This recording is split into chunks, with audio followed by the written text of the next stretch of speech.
So could you all feel how the quality of the room sort of changed when we all did the generation of the Medicine Buddha? So that's what you're going for, right? So a lot of times with bringing Dharma to the West, bringing the whole long practice, all of the bells and whistles, the bell, the Dhamma, doing everything, it's great. It's really good and it's very wonderful. But sometimes I think in our effort to get it right, that we sort of don't have as deep of a connection to the actual deity that we're working with for like years sometimes, until we've like really kind of gotten beyond all of the little bells and whistles. So from my point of view, when I first started out doing Medicine Buddha practice, it was the first practice I was ever given, which is ironic. As a Tibetan doctor, I should have known.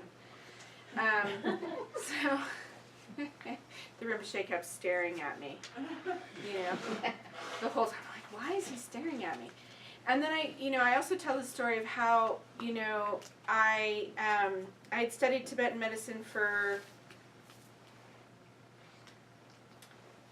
2 or 3 years, and I was at a Native American ceremony, and this shaman looked at me, like a real shaman, not like a shaman, so looked at me and said, do you know anything about a blue Buddha?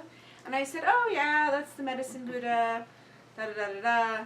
He said, do you know anything about him? I said, well, I study a little Tibetan medicine. I'm headed off to Nepal soon.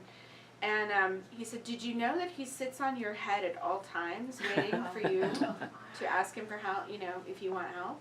And I was like, oh, that's nice. I was so ignorant. I had no concept of what that actually meant. But what that really means is that the Medicine Buddha is genuinely there for anyone, at all times, ready to come and alleviate your suffering. And so cultivating the actual felt experience of merging with the Medicine Buddha is more important than going through this entire sadhana line by line with all the Dhammaru and the bell. Until you develop that kind of connection, this simplified version is much more important. Okay? And so I also brought pictures of the Medicine Buddha for anyone. You're free to take these. I give these out to my patients. So this is the Medicine Buddha on the front, and this is the mantra that you just said that's in Tibetan, if you can read Tibetan, and then there it is in English on the back. So, and I made it so that you can have it in your little Tibetan style holder. So if you haven't received one of those from me before, you're welcome to have one. Just keep in mind that pictures of the Buddha, texts such as the ones that we have, these are considered very sacred. So if you're not as familiar, don't sit on them, don't step on them, don't leave them on the floor, that sort of thing. So if you're not gonna, sort of keep it in a good place, then just maybe pass on the text and the photo. It's just better. So I want to explain what the meaning behind the mantra is of Teata Om Bekenze Maha Bekenze Raja Samongate Soha. So this meaning, Teata just means like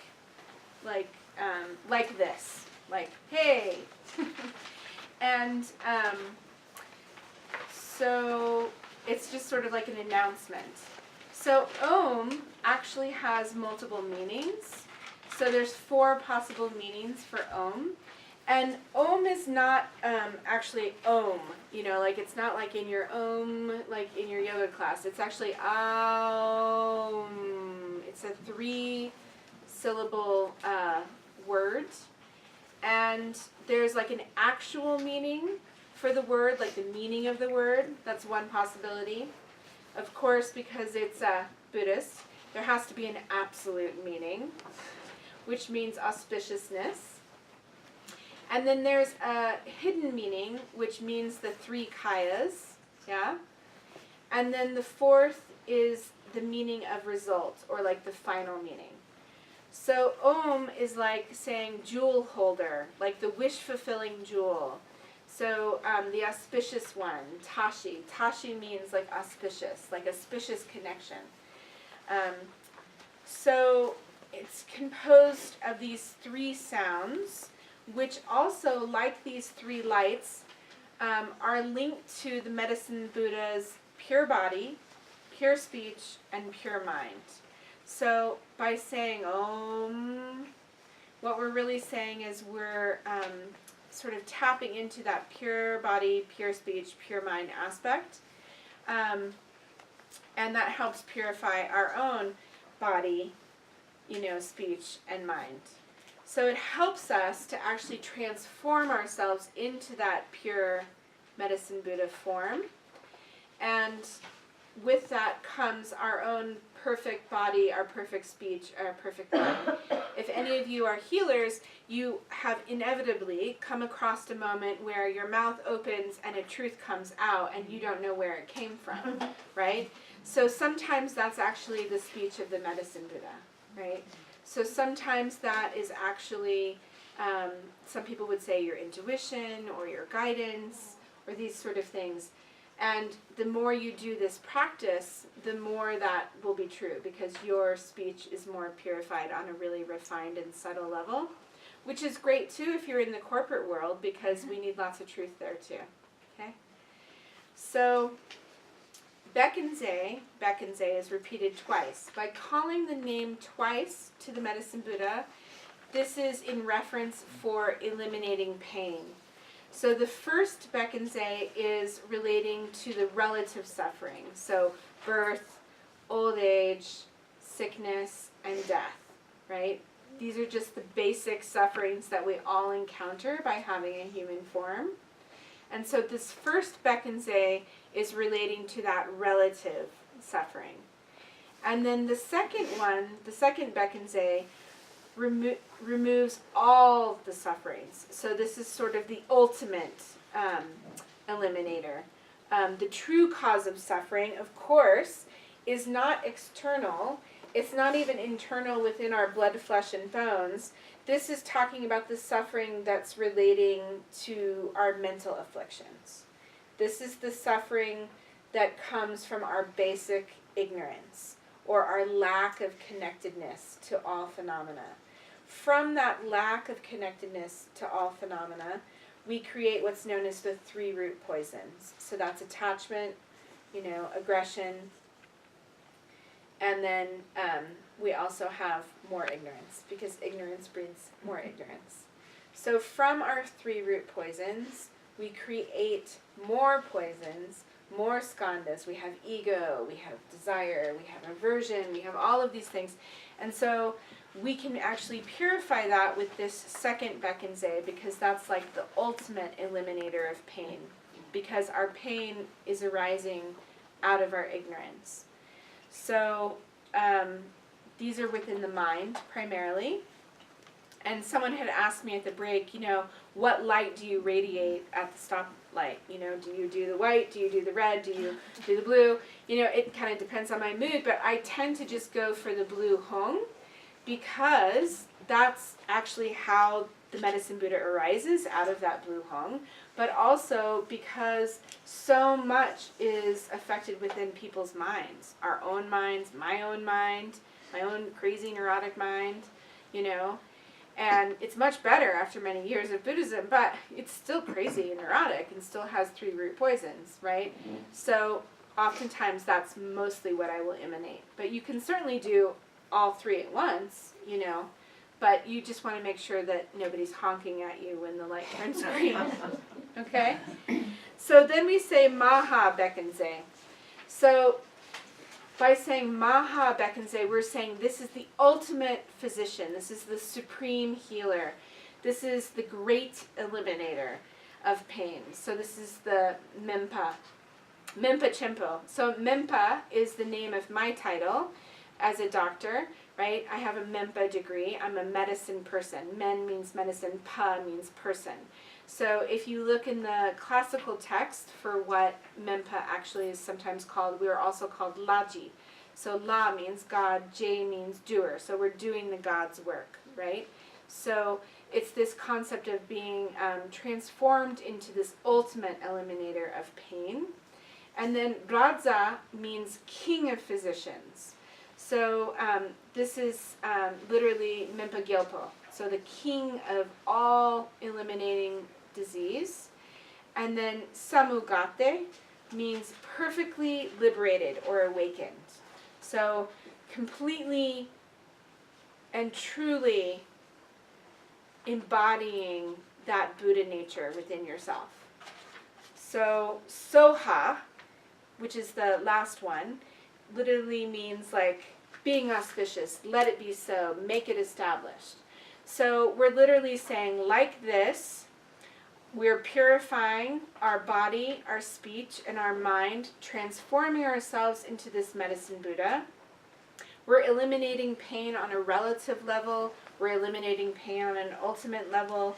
We are transforming ourselves into the great physician, and in fact, the king of all physicians, who is completely liberated in embodying sort of the Buddha nature within all beings and all things. May it be so. So that's literally what this mantra means. So it's actually, when you really break it down that way, it's quite lovely. And so sometimes I feel that it's really important to understand the meaning behind the mantra itself. So if you don't have a lot of time for full practice, even just simply saying the mantra is of great benefit. So, you know, there's lots of benefit to just saying the mantra. I usually tell people to try and do like 100,000 at first. You know, that's our favorite number. 100,000 this, 100,000 that. So, in the beginning, I'm going to let you guys read through the different benefits to the practice, you know, that you won't fall to the lower realms, that even if you do, you'll be like quickly and swiftly taken away from them, and so on and so forth. But if you go back to the beginning on your text, I gotta look at the Tibetan for a second.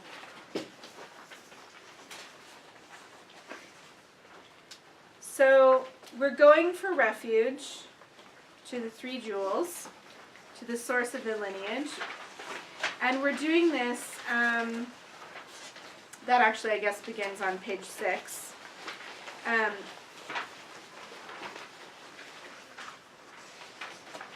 So we're going for refuge. And we're imagining that we're practicing in a completely pure land, that we're in this pure land, and we're inviting the medicine Buddha to come from his special pure land known as Tanaduk, and we're inviting him to come. We're doing that with this whole concept of the four immeasurables, that we want people to be free of suffering, and that we want their happiness to be continuous, to not diminish, and that everyone can sort of develop equanimity. So from that point of view, we're taking refuge. So Medicine Buddha is sort of the ultimate practice in compassion here. So this is very much like Tonglen. And actually next year, we're going to do Medicine Buddha and Tonglen together up at the Shambhala Mountain Center. We do Medicine Buddha every year up there. And I think that's what we're doing next year, is merging the practice of Tonglen and compassion with the Medicine Buddha practice. But you can actually just imagine that anytime that you're doing this practice, if you're familiar with Tonglen, it sort of naturally extends itself over. And what we're doing is we're imagining this sort of emptiness, and this doesn't mean like void of anything. This doesn't mean that, like, you know, this mala isn't here and this bowl doesn't actually sing or anything like that. It just means that we're actually perfectly aware of how it's all connected. That's the emptiness that we're referring to, and from that, the universe is sort of arising. So from that, we can begin to visualize this perfect palace, this kingdom that the Medicine Buddha lives in. And next time I give practice here, I'll bring the tanka with me. but you can see the medicine Buddha in the center, right? And then surrounded by all the gods and the bodhisattvas and the non-Buddhists and the Buddhists, and that he gave these teachings, and that through the power of his mind, he was able to give these teachings even without people understanding their language. So it was just immediately translated into this. He's surrounded on all sides by medicines and plants, and we have guardians. So Trungpa Rinpoche actually has a lovely book about the medicine Buddha that you could check out if you want to know more about those details. Yes, there it is.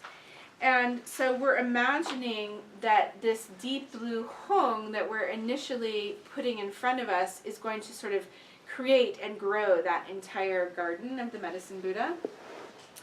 And then we're sort of inviting him to arise. We're inviting the medicine Buddha to come to here and now in front of us.